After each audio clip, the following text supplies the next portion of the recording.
Hello and welcome. In this video, we're going to talk about what you need to do if you're planning on driving in Japan as a visitor. Holding a valid driver's license from your home country is not in itself good enough. You're going to need to get an international driver's permit, IDP for short, before heading out to Japan. What does that entail? Well, let's get into it. First, what is the IDP exactly? It's a document that translates your driver's license into different languages, allowing you to legally drive in foreign countries. It's not a standalone document, but rather a supplement to your existing driver's license. It's not specific to Japan, but Japan does require it for the following countries. If your country isn't listed, then you'll most likely have to go through the process of obtaining an actual Japanese driver's license, as even a translated version of your license isn't going to be accepted by Japan. For the rest of us, though, getting the IDP is an easier shortcut than getting an official Japanese driver's license. Now, let's talk about the requirements for getting an IDP for Japan.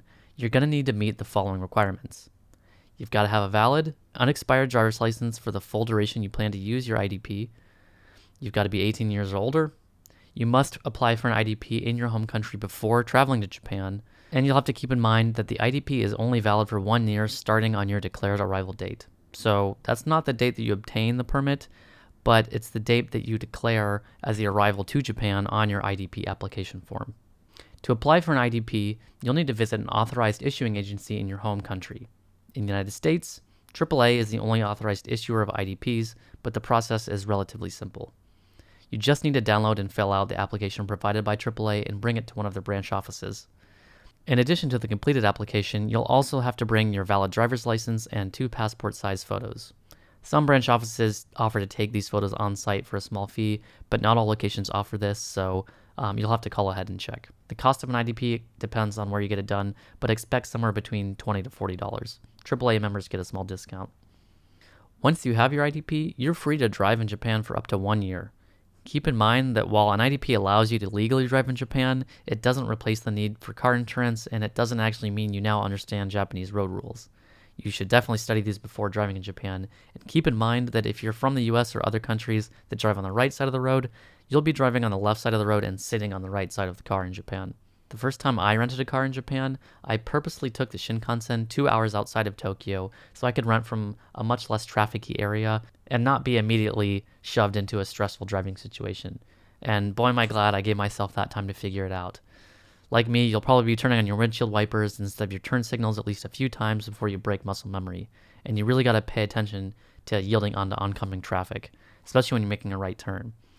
Please don't let your muscle memory get you into an accident by turning into oncoming traffic. There's some other rules you should keep in mind, such that Japan requires drivers to treat all railroad crossings like a stop sign, and also no turns allowed at red lights. So I'll drop a link in the description to a good overview of these rules from Toyota's rent-a-car service, so check them out.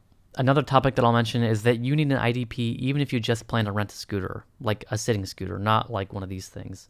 And further, to rent a scooter in Japan, you actually need a motorcycle class license in your home country as well, which you'll need to verify gets marked appropriately on your issued IDP.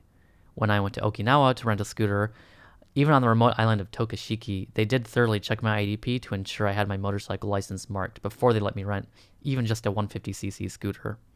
If you're thinking that, oh man, getting the IDP sounds pretty annoying, I'm just going to risk it and go without it, don't tempt fate. The police in Japan are sticklers and will pull you over just because you look like a foreigner. Not to mention, the speed limits are often much lower than most other countries. I was pulled over on a road trip in Kagoshima for going 90 kilometers an hour, which is a little over 56 miles per hour, on a highway where the speed limit was only 70 kilometers an hour, roughly 43 miles per hour. You'll feel like you're crawling on the highway if you're used to going 70 miles per hour faster on freeways. Luckily, after the officer saw that I had my IDP in order, he let me go with just a warning. If I had chanced it and not gotten my IDP, it's very possible I could have gone to Japanese prison and or been deported with a permanent flag raised on my immigration profile. Not worth the risk. Alright, so to recap, getting an international driver's permit for driving a car, or scooter or motorcycle in Japan is a relatively simple process and a necessary one.